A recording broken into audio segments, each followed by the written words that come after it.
Assalamualaikum warahmatullahi wabarakatuh. Perkenalkan, nama saya Bunga Harismasari dengan NIM 2025143407 dari kelas 1K Prodi Pendidikan Guru Sekolah Dasar. Ini saya sedang mengerjakan tugas UTS dengan mata kuliah pedagogik dengan dosen mengaku Ibu Rizka Roesa Agustina dengan materi mewawancarai seorang guru untuk mencari permasalahan-permasalahan yang ada di SD dan mencari solusinya bersama. Assalamualaikum Ibu. Waalaikumsalam. Terima kasih sudah bersedia meluangkan waktunya untuk saya. Perkenalkan, nama saya Bunga Harismasari dari kelas 1K Prodi Pendidikan Guru Sekolah Dasar. Saat ini saya sedang mengerjakan tugas UTS pedagogik yang meminta saya untuk mewawancarai seorang guru tentang permasalahan pembelajaran, penyebabnya, serta solusi berdasarkan teori pedagogik. Apakah Ibu bersedia untuk diwawancarai? Ya, bersedia. Terima kasih Bu. Untuk pertanyaan pertama, dalam pengalaman Ibu mengajar di sekolah dasar, masalah apa yang biasanya muncul di kelas, baik dari sisi siswa maupun proses pembelajaran secara umum? Oke, terima kasih. Di sini saya akan mencoba menjawab mengenai permasalahan pembelajaran yang sering muncul atau pada umumnya terjadi itu, yaitu tentang pada diri siswa. Itu banyak siswa itu ketika pembelajaran, siswa itu kurang konsentrasi atau kurang termotivasi untuk mengikuti pembelajaran. Nah, di sini terutama biasanya pada jam-jam akhir. Kemudian untuk kemampuan siswa juga berbeda-beda. Di sini sebagai guru kita harus memahami karakteristik setiap peserta didik yang akan kita ajar, menyesuaikan dengan materi dan juga minat apa yang mereka inginkan ketika pembelajaran berlangsung. Baik Bu, menurut Ibu penyebab utama dari masalah tersebut apakah banyak berasal dari sisi siswa, lingkungan, atau metode pembelajaran? Itu bisa secara keseluruhan, bermacam-macam tadi ya, bisa berasal dari siswa, berasal juga dari lingkungan, ataupun metode guru pada saat pembelajaran. Nah, karena anak ini kan berbeda-beda, jadi mereka itu pada usia SD khususnya mereka masih ingin bermain, ingin bergerak. Itulah mengapa ketika pembelajaran banyak siswa SD itu ngobrol dengan temannya, bermain-main, kadang ini lempar-lemparan kertas. Nah, itu karena mereka ini ya masih anak-anak, sifatnya masih terus berkembang, sehingga kita sebagai guru harus membimbing mereka. Selain itu juga di sisi lingkungan, mungkin dari kembali ke lingkungan rumah itu ada beberapa siswa yang mungkin kurang perhatian dari orang tuanya. Di sini juga peran guru sangat penting untuk memperhatikan mereka di sekolah.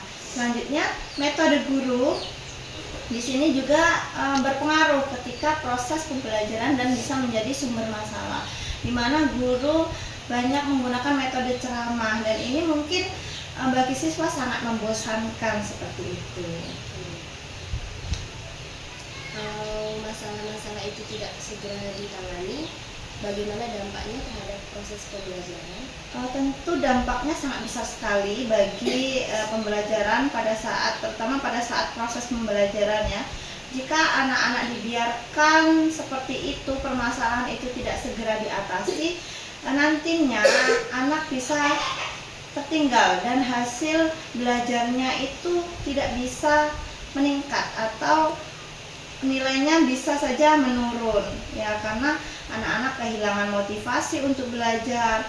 Ketika gurunya memberikan penjelasan atau menyampaikan materi, banyak anak-anak yang tidak fokus ataupun main sendiri, tidak ikut mengikuti pembelajaran dengan baik. Kemudian apalagi di dalam kelas itu tingkat pemahaman siswa itu berbeda-beda. Nah, disinilah dampak besarnya jika anak yang tertinggal tidak bisa mengikuti, ya akan terus tertinggal. Dalam kondisi seperti itu, bagaimana ibu mengelola kelas agar siswa dengan kemampuan berbeda tetap bisa belajar dengan optimal? Guru yang saya lakukan untuk mengatasi kemampuan peserta didik yang berbeda yaitu melalui pembelajaran berdiferensiasi dengan sebelumnya juga melakukan tes diagnostik di awal sebelum melakukan pembelajaran. Nah, diferensi ini berupa diferensiasi konten, proses, dan juga produk. Di sini guru akan menyesuaikan apa yang akan dipelajari siswa, yaitu konten dan juga bagaimana siswa belajar, itu masuk kepada proses dan juga cara mereka menunjukkan pemahaman, yaitu diferensiasi konten. Untuk saat ini kurikulum Merdeka sudah Menteri baru kemarin ya, itu ada yang namanya pendekatan pembelajaran mendalam atau yang sering dikenal dengan deep learning. Nah, deep learning ini mengacu pada 3 prinsip pembelajaran, yaitu meaningful, mindful, dan playful. Pembelajaran bermakna dan menggembirakan, itulah prinsip-prinsip yang seharusnya guru lakukan selama proses pembelajaran. Model pembelajaran apa saja yang digunakan agar pembelajaran di kelas siswa tetap aktif dan tidak membosankan? Di sini metode atau model pembelajaran yang sering saya gunakan yaitu metode bermain peran dan juga model pembelajaran problem based learning, yaitu pembelajaran berbasis masalah, di mana guru akan meminta siswa untuk belajar dalam kelompok dan guru akan memberikan permasalahan nyata yang akan diselesaikan oleh setiap kelompok. Masing-masing siswa dalam kelompok diberikan peran. Nah, ada yang sebagai ketua, sekretaris, seperti itu, sehingga semua siswa itu bekerja sama dalam kelompok dan mendapatkan perannya masing-masing. Bagaimana dengan media pembelajaran? Media apa yang membantu untuk mengatasi hambatan belajar siswa? Di sini yang sering saya gunakan menggunakan media berbasis teknologi, yaitu yang sering saya pakai adalah aplikasi Canva. Ya, aplikasi Canva ini sangat menarik, selain gratis juga kan, ya, namun tetap membutuhkan internet ya. Nah, alhamdulillah di sekolah saya itu sudah mendukung penggunaan internet, juga seperti Chromebook, proyektor yang bisa mendukung kegiatan pembelajaran di kelas. Jadi saya bisa menggunakan aplikasi Canva untuk diterapkan di kelas dengan menampilkan beberapa video, gambar, sehingga anak-anak tertarik untuk belajar dan termotivasi. Baik Bu, ketika ada siswa yang tidak semangat atau mudah bosan, apa biasanya yang Ibu lakukan untuk memotivasi mereka?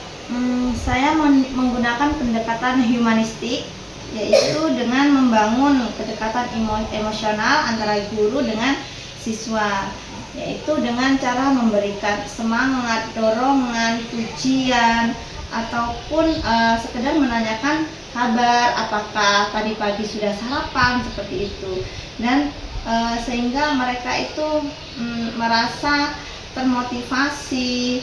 Selain itu juga saya memberikan reward ya, seperti tepuk tangan, seperti itu. Jadi anak-anak berlomba-lomba termotivasi untuk mengikuti pembelajaran. Bagaimana Ibu melakukan penilaian pembelajaran agar lebih adil, terutama bagi siswa yang memiliki kemampuan yang berbeda? Di sini yang saya gunakan ketika memberikan penilaian atau asesmen ya kepada siswa itu tidak hanya dengan cara tertulis ya, karena memang dalam satu kelas itu kan terdapat bermacam-macam karakter siswa ya. Tidak semua siswa itu kan pandai menulis ataupun pandai menyampaikan pendapatnya. Nah, saya melakukan asesmen berupa proyek, penilaian sikap, dan juga observasi selama siswa melaksanakan tugas kelompoknya. Selanjutnya saya juga menilai prosesnya, bukan hanya hasil, karena proses mereka ini lebih penting ya, lebih sesuai dengan teori konstruktivistik, di mana belajar dipandang sebagai proses membangun pemahaman, bukan hanya hasil yang didapatkan. Selanjutnya, bagaimana bentuk kerjasama ibu dan orang tua untuk mendukung perkembangan belajar siswa? Tentu saja di sini saya sebagai guru selalu menjaga komunikasi, karena saat ini sudah ini ya, zaman digital. Setiap guru pasti memiliki grup WA. Nah, disinilah peran dari grup WA ini, yaitu sebagai sarana komunikasi antara guru dan orang tua. Nah, kadang saya mengirimkan catatan kecil, contohnya kayak ada anak yang tidak mengumpulkan tugas atau lupa membawa buku. Nah, di situ saya tuliskan catatan agar para orang tua itu mengetahui dan bisa memberikan pendampingan di rumah. Terakhir ya Bu. Oke. Menurut Ibu, bagaimana peran guru dalam menghadapi tantangan belajar di era sekarang, dan apa harapan kedepannya untuk proses belajar? Guru itu bukan hanya pengajar, tetapi juga fasilitator, motivator, dan juga pendamping emosional bagi siswa. Nah, di era sekarang ini, guru harus fleksibel, kreatif, dan juga harus mampu memanfaatkan teknologi. Nah, harapan saya sekolah semakin mendukung penggunaan metode pembelajaran yang bervariatif, agar siswa tidak hanya cerdas secara akademik, tetapi juga berkarakter dan mandiri sesuai dengan 8 profil lulusan di kurikulum Merdeka. Terima kasih banyak Bu atas waktu dan penjelasan yang sangat lengkap. Wawancara ini benar-benar membantu saya untuk memahami bagaimana seorang guru menghadapi tantangan pembelajaran di SD dan mencari solusi terbaik untuk siswa.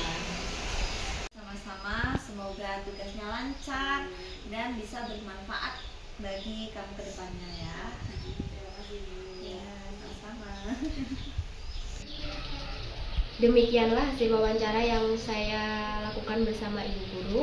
Dari wawancara ini saya memperoleh banyak wawasan mengenai berbagai permasalahan yang ada di sekolah dasar, mulai dari rendahnya motivasi dari belajar siswa, perbedaan kemampuan akademik, hingga kurangnya fokus dalam mengikuti pembelajaran. Melalui penjelasan yang disampaikan Ibu, saya juga memahami bahwa guru memiliki peran yang sangat penting dalam mengatasi tantangan tersebut melalui penerapan metode pedagogik yang tepat, seperti pembelajaran diferensiasi, pendekatan humanistik, penggunaan media yang variatif, serta model pembelajaran konstruktif dan inklusif. Sekian dari saya. Wassalamualaikum warahmatullahi wabarakatuh.